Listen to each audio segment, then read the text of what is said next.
Hey guys, welcome back to Auto Repair guys. Thank you guys for watching and subscribing to the channel. Today will be super helpful video guys to any of you having a Hyundai Sonata guys, you have engine light on and any of the following two codes. I'm talking about code P0014 or code P0015. Stay with us, we'll explain what causes these codes, we'll share super helpful information that can save you quite a bit of money, so make sure you stay until the end. So this should actually work on Hyundai Sonata generation from year 2010 all the way to year 2015 guys. Also, let me introduce you quick to the channel. If you guys need to buy any parts, tools, anything like that, we'll share the links in the description of the video below and you can see where we get all that from for a really good price and quick shipping as well. Another thing, every single car we get at the garage, we try to make at least 200 to 300 free repair videos, and specifically guys on this Hyundai Sonata we'll have more than 300 videos, mechanical videos that will be uploaded on the channel you're watching right now, and we'll have more than 200 electrical videos about diagnostics, fixing electrical components, and that will be posted on our second channel, Electrical Car Repair Live. Check it out guys, everything will be shared so we can guys save you as much money as we can. All we need in return, please subscribe to the channel and like the video. Specifically guys, 2013 Hyundai Sonata that we'll be working on right here.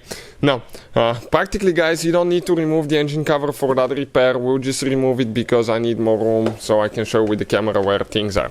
Now, those codes guys, they relate to variable timing solenoids, and you have two of those on your Hyundai Sonata. One is for the intake camshaft, one is for the exhaust camshaft. So how do you find out which one is intake, which one is exhaust? Pretty simple.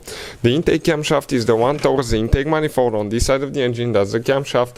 The exhaust one is on the back side because you have the exhaust right there.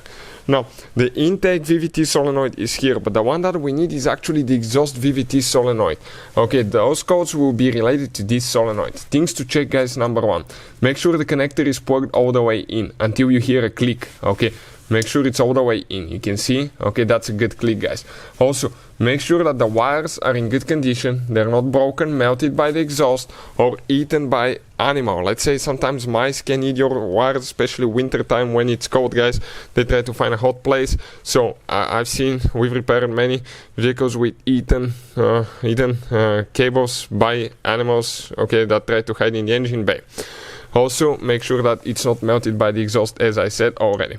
If all that is checking out fine guys, you have a fuse for that solenoid. If the fuse is good, okay, you need to remove that solenoid. We have a special video that explains how to remove, how to replace it guys, but also how to test it and clean it. We have a video that explains how to test and clean variable timing solenoid on Hyundai Sonata, how to test and clean VVT solenoid, and how to replace it as well. This is guys most likely, okay, what's causing that code, any of those codes. If you replace it and you still get that code guys, we will explain what you can use for engine flush. Okay, that solenoid actually opens and closes different oil passages, so it sends oil to different parts of the camshaft sprocket so it can advance or retard the timing. But if those passages are extremely dirty guys, we'll recommend always change your oil on time. Also, engine flush can help. Okay, we had a BMW that had that problem, we replaced the VVT solenoids, we still had problems, we did an oil flush and everything was good after that.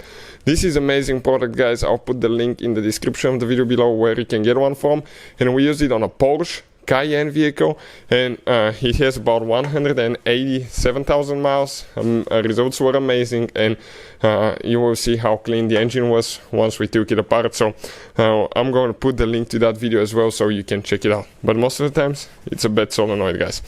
So hopefully the video will be helpful. Thank you for watching and see you next time.